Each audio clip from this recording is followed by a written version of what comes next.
السلام علیکم ورحمۃ اللہ وبرکاتہ. وعلیکم کیسے ہیں السلام. محمد عاقل بھائی؟ ٹھیک ہے؟ محبوب بھائی میں ٹھیک ہوں، بہت شکریہ. امید ہے خیریت سے ہوں گے. اللہ پاک آپ کو خیریت سے رکھے اور اپنے آمین حفظ و امان میں رکھے. آمین. دعا محمد کیجیے عاقل بھائی میں سیدھا. پتہ کرنا چاہتا ہوں، اگر والدہ صاحب یا والد صاحب یا بہن بھائیوں میں سے کسی کی ایسے حالت میں ہو کہ صحت میں ٹھیک نہیں ہے ان کی، تو ان کے روزے اگر رہ گئے کسی بھی وجہ سے، تو کیا ان کے روزے جو ہے ان کی اولاد میں سے یا پوتی پوتا دوتی دوتوں میں سے کوئی ان کے لیے وہ روزے رکھ سکتا ہے؟ اس کے بارے میں وضاحت کر دیں گے. جزاک اللہ خیر. احسن الجزاء. اللہ حافظ.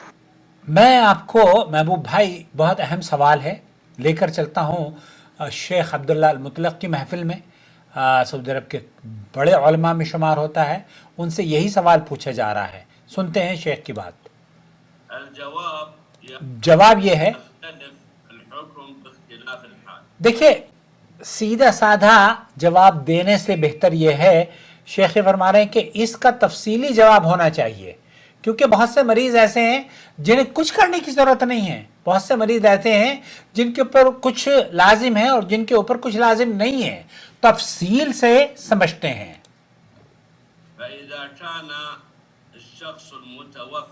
اگر کہ شخص جو فوت شدہ شخص ہے، آپ بات غالباً فوت شدہ شخص کی کر رہے ہیں، زندہ کا روزہ تو کوئی رکھتا بھی نہیں ہے اور نہ ہی رکھنا چاہیے، کیونکہ جب بیمار ہے تو وہ صحت یاب ہو کر خود روزہ رکھے گا.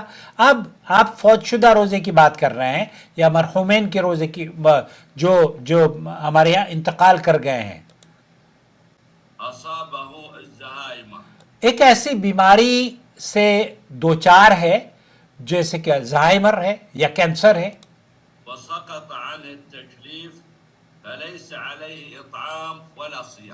ایک ایسا شخص ایک ایسی بیماری میں مبتلا ہے، کینسر ہے یا بہت خطرناک جو بیماریاں ہیں، اللہ تعالیٰ ہمارے بیماروں کو شفا یابی عطا فرمائے اور ہم سب کو صحت و عافیت سے رکھے، کسی آزمائش سے نہ گزارے. تو ایسا شخص جو خطرناک بیماری میں مبتلا ہے اور وہ روزے نہیں رکھ سکتا، تو شیخ فرما رہے ہیں کہ اس پر کوئی کفارہ نہیں ہے اور نہ ہی اس پر روزہ رکھنا ہے. لیس علیہ اطعام ولا صیام، کیونکہ اللہ تعالیٰ نے فمن کان منکم مریضا او علی سفر فعدۃ من ایام اخر، تو یہ وہ پہلی کنڈیشن ہے. جو بیمار ہو، ایک آدمی بیمار ہوا اور وہ اس سے امید ہے اللہ تعالیٰ سے کہ وہ شفا یاب ہو جائے گا، بیماری ہے 2-4 دن کی بیماری ہے، صحت یاب ہو جائے گا، اور ایسی صورت میں اس نے بیماری سے، یہ تو توقع تھی کہ وہ بخار سے یا کسی ایسی بیماری سے بالکل صحت یاب ہو جائے گا، لیکن اللہ تعالیٰ نے اسے صحت یابی نہیں بخشی بلکہ وہ اسی بیماری میں چل بسا. تو ایسی صورت میں فَهَذَا أَيْضًا لَا قَضَاءَ عَلَيْهِ، تو پھر شیخ فرما رہے ہیں پھر ایسی صورت میں اس پر کوئی قضا نہیں ہے، کیونکہ اس نے تو اسے صحت یابی ہوئی ہی نہیں. تو روزہ رکھنی، اگر صحت یابی ہوتی تو وہ روزہ رکھتا. لم یتمکن، اثنین، یہ 2 صورتیں شیخ عبداللہ مطلق نے بیان کی ہیں. تیسری جو قسم ہے وہ بھی آپ کی خدمت میں پیش کرنا چاہتا ہوں.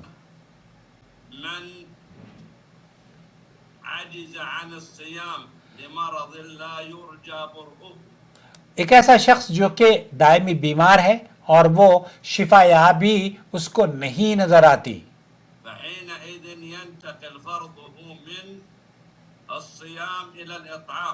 تو یہاں اس کا جو روزہ ہے، شیخ فرماتے ہیں پھر وہ روزے کی بجائے اس کا کھانا کھلائے، طعام،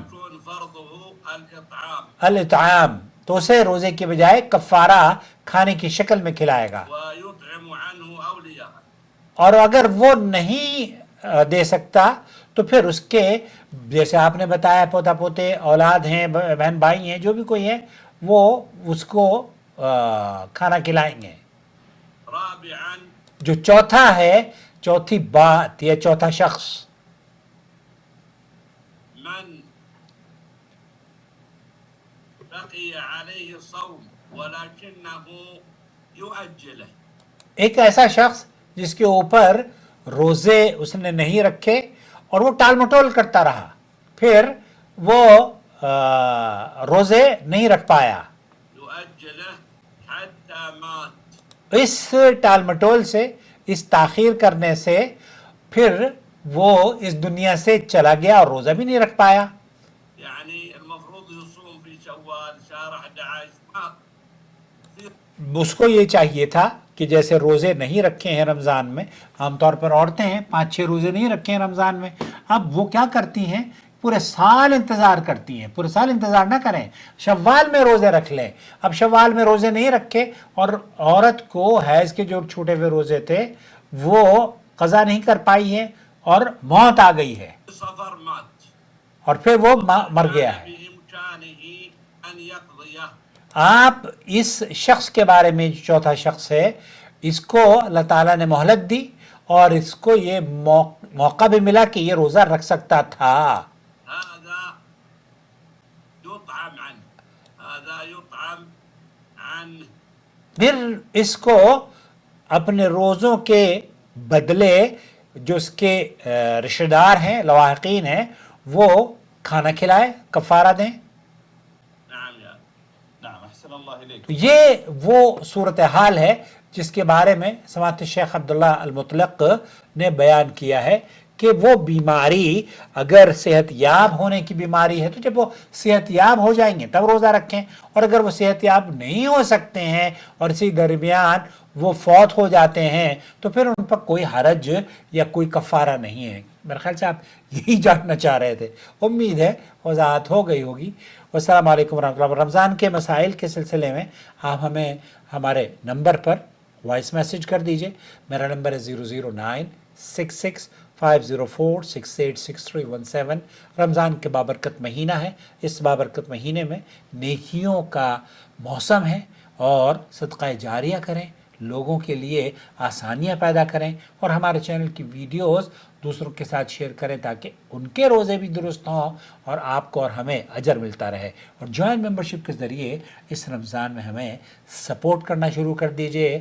ہمیں آپ کی سپورٹ کی ضرورت ہے تاکہ یہ چینل خوبصورت ویڈیوز، تحقیقی مسائل، تحقیقی ویڈیوز آپ کی خدمت میں پیش کرتا رہے.